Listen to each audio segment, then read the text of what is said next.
Supreme court ने गुरुवार को एक अहम फैसला सुनाया है। इस फैसले के तहत मनी लॉन्ड्रिंग के मामले में सुप्रीम कोर्ट ने साफ कर दिया है कि मनी लॉन्ड्रिंग का कोई भी आरोपी अदालत के समन पर पेश होता है तो उसे गिरफ्तार करने के लिए ईडी को स्पेशल कोर्ट की इजाजत लेनी पड़ेगी।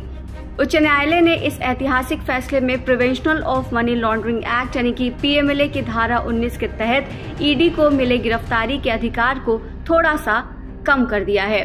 जस्टिस अभय एस ओका और जस्टिस उज्जवल भुइयां की बेंच ने ये फैसला लिया है। बेंच ने कहा है कि कोर्ट के संज्ञान लेने के बाद ईडी और उसके अफसर धारा 19 के तहत ऐसे व्यक्ति को गिरफ्तार नहीं कर सकते जिसे एजेंसी ने आरोपी बनाया था। कोर्ट ने आगे कहा कि ऐसी स्थिति में अगर ईडी आरोपी को हिरासत में लेना चाहती है तो उसे स्पेशल कोर्ट से इजाजत लेनी पड़ेगी। सुप्रीम कोर्ट ने साफ कह दिया है कि पीएमएलए की धारा 19 के तहत मिले विशेष शक्तियों का इस्तेमाल कर ईडी किसी आरोपी को गिरफ्तार नहीं कर सकती जो स्पेशल कोर्ट के समन पर पेश हुआ हो। सुप्रीम कोर्ट ने कहा कि किसी व्यक्ति के खिलाफ शिकायत दर्ज करने के बाद जांच के दौरान अगर उसे गिरफ्तार नहीं किया जाता है तो ऐसी स्थिति में उसे हिरासत में लेने के लिए स्पेशल कोर्ट की मंजूरी लेनी जरूरी है। हालांकि कोर्ट ने यह भी साफ किया कि अगर शिकायत में किसी व्यक्ति को आरोपी नहीं बनाया गया तो धारा 19 के तहत उसे गिरफ्तार किया जा सकता है। सबसे पहले जानते हैं कि धारा 19 है क्या। मनी लॉन्ड्रिंग कानून की धारा 19 ईडी को ये अधिकार देती है कि अगर सबूतों के आधार पर एजेंसी को लगता है कि कोई व्यक्ति मनी लॉन्ड्रिंग का दोषी है तो उसे गिरफ्तार किया जा सकता है। ऐसी गिरफ्तारी के लिए एजेंसी को बस आरोपी को कारण बताना होता है। जस्टिस ओका और जस्टिस भुइयां की बेंच ने कहा कि आरोपी कोर्ट के समन पर पेश होता है, उसे हिरासत में नहीं माना जा सकता और इस तरह से उसे जमानत के लिए अर्जी देने की कोई जरूरत नहीं है।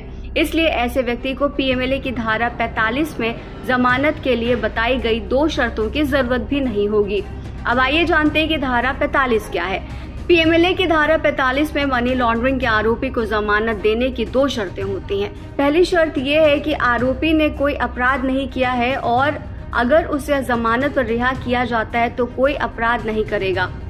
और दूसरी शर्त यह है कि आरोपी को जमानत देने से पहले कोर्ट सरकारी वकील को बेल एप्लीकेशन का विरोध करने का मौका देगी। मनी लॉन्ड्रिंग के मामले की जांच के दौरान अगर आरोपी को ईडी गिरफ्तार नहीं करती है और वो आरोपी कोर्ट के समन पर अदालत में पेश होता है तो उसके बाद उसे हिरासत में नहीं लिया जा सकता। अगर आरोपी कोर्ट के समन पर अदालत में पेश होता है तो ऐसी स्थिति में उसे रिमांड पर लेने के लिए ईडी को स्पेशल कोर्ट की मंजूरी लेनी होगी। ऐसी स्थिति में जरूरत महसूस होने पर ही कोर्ट आरोपी की कस्टडी देगी। अगर समन के अनुसार आरोपी अदालत में पेश होता है तो ये नहीं माना जा सकता है कि वो हिरासत में है, इसलिए आरोपी के लिए जमानत की अर्जी दाखिल करना जरूरी नहीं है। वहीं सुप्रीम कोर्ट ने तय किए थे ये 2 अहम सवाल। पहला सवाल ये था कि अगर आरोपी स्पेशल कोर्ट के समन पर अदालत में पेश होता है तो क्या उसे सीआरपीसी की धारा 437 के तहत जमानत की अर्जी दाखिल करने की जरूरत है, तो सुप्रीम कोर्ट ने उसका जवाब दिया नहीं। वहीं दूसरा सवाल था कि अगर ऐसा है तो क्या ऐसी जमानत याचिका पर पीएमएलए की धारा 45 की शर्तें लागू होंगी, तो भी सुप्रीम कोर्ट का जवाब था नहीं।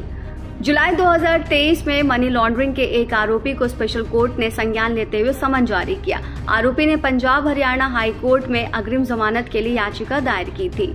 हाईकोर्ट ने अग्रिम जमानत देने से इनकार कर दिया और कहा कि आरोपी पीएमएलए की धारा 45 में बताई गई 2 शर्तों में से एक को पूरा नहीं करता है। वहीं कोर्ट ने गिरफ्तारी से अंतरिम सुरक्षा इस शर्त पर दी कि समन भेजने पर उसे ट्रायल कोर्ट के सामने पेश होना पड़ेगा। आरोपी ने सुप्रीम कोर्ट में इस फैसले को चुनौती दी।